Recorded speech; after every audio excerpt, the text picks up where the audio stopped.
Hello, my name is Simon Bell and I'm the Chair Professor of Landscape Architecture here at the Estonian University of Life Sciences. And I'd like to address you as prospective students who are thinking of or are under the application process to come on our International Master Programme. What I'd like to do in this short video is to explain a little bit about the kind of people who we expect to come and the background and skills and knowledge that you already have, which will be necessary for you to succeed in the programme. I would start by saying that the programme is what we would call a conversion master programme. This means that applicants from a range of different related disciplines, or what we sometimes call neighbouring disciplines, can successfully transfer or convert to being landscape architects on the basis of the learning and knowledge from their previous degree into landscape architecture. What this means is that not everybody can obviously transfer and do the conversion master, but people with particular set of background, knowledge, skills and experience can do that, and I'd like to focus on those a bit right now. I would also just like to mention before I start properly that I myself did a conversion master programme.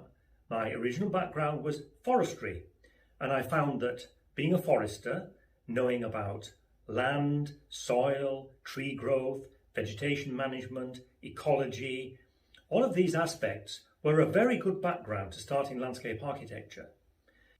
It also helped that I had done some art at school and knew a bit about drawing, and that gave me an idea of confidence about when I came to learning design. And I've been fairly successful as a landscape architect since. And there are a number of universities around the world, particularly in the America, Canada, UK, Australia, New Zealand and so on, who offer these kinds of conversion masters. Countries where landscape architecture is not really a tradition, it's not a profession, or it's not offered at universities. So this allows people with a suitable background to become a landscape architect and potentially to work or to start teaching in a home university about this subject. So what are these neighbouring disciplines and what do we expect people to have when they come from there? So I'll first just mention, of course, that landscape architecture itself as a bachelor degree is an obvious route, and these most easily provide a base for entering the programme. So if you have a bachelor degree from a recognised programme in landscape architecture, then it's a simple transfer into the master programme, especially if it's already part of the so-called 3+2 Bologna system, which applies in Europe and has been adopted in many other places. So clearly you would expect to demonstrate your design skills in 3 dimensions, as well as knowledge of, for example, computer-aided design and graphics, drawing, through a full portfolio, and this is what we'll be looking for. Now, there are also degrees which are very closely related, like landscape design, environmental design, as these are sometimes known in some places, and are quite close to a standard landscape architecture degree, and the same kind of requirements apply. So the next closest subject we could say is architecture, and related subjects like architectural technology or maybe urban design, which are often taught together. So the transfer from a knowledge base in architecture or very similar programs is usually fairly straightforward, because these programs focus on 3-dimensional design, urban planning, construction, use of computer-aided design and graphics and so on. It's usually the knowledge about natural systems and plants which is most lacking. Architecture students have also received some introductory courses on landscape design, possibly about a little bit about planting or gardening or something of that sort, and of course that also helps if you've got at least some beginning knowledge of this. And you must demonstrate your knowledge and skills in design, construction, use of relevant software, and where possible, any outdoor space design that you might have done. So it's not so difficult to come from architecture. The next subject could be civil engineering. Now, this subject deals with larger scale construction, manipulation of the earth through excavation, and it means that students who can transfer to landscape architecture should have knowledge of surveying, drainage, construction at different scales in a range of materials, and understand something about soils and slopes, for example, and probably the use of computer-aided design software and probably geographic information systems or GIS. It's likely that the missing ingredients are spatial and three-dimensional design, awareness of aesthetic issues, natural systems, plants, and presentation graphics, all covered in the programme through a variety of courses. And for your application, you would need to demonstrate via some kind of portfolio of civil engineering projects, and possibly supported by something like reports on engineering solutions that show your competence at those kinds of skills that we've already discussed. The next subject is geography. Now, this subject is quite wide-ranging, and it includes anything from the range of physical geography through cultural geography, urban geography, etc. So there are a number of kinds of geography. And these disciplines typically cover a range of scales of landscape, from the regional down to the site, and yield an understanding of what makes a landscape and how it's evolved over time, which is very important.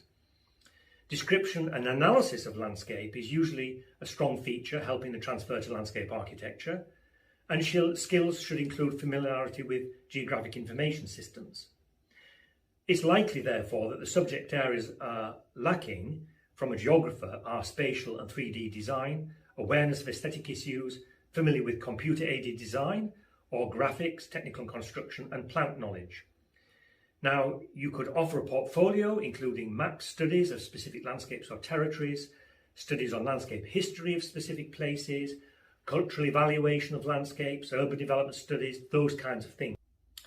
And the next subject is ecology/forestry, which of course is my own background. So these subjects include a deep knowledge of natural systems, plant communities, soils, vegetation, cultivation and management, environmental protection, the use of geographic information systems and surveying, and possibly also, depending on the programme, subjects like urban trees and forests and forest recreation management. These form a good background, but miss spatial planning and 3D design, awareness of aesthetic issues, and any urban studies, unless of course urban forestry or ecology has been part of the bachelor degree. Also computer-aided design and graphics and technical construction.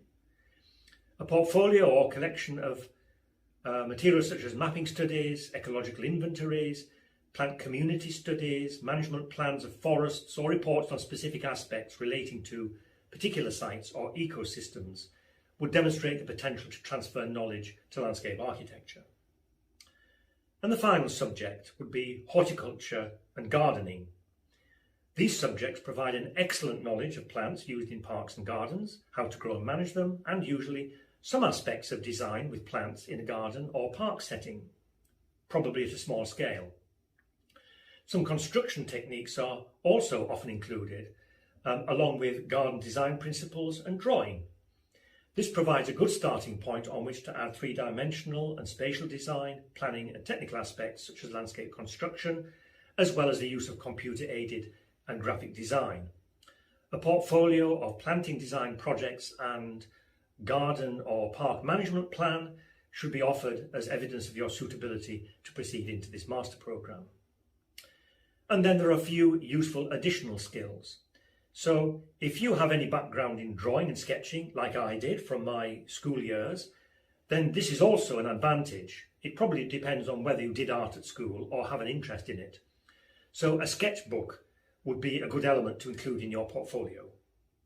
So thank you for listening, and I hope you wish to apply, and good luck with your application.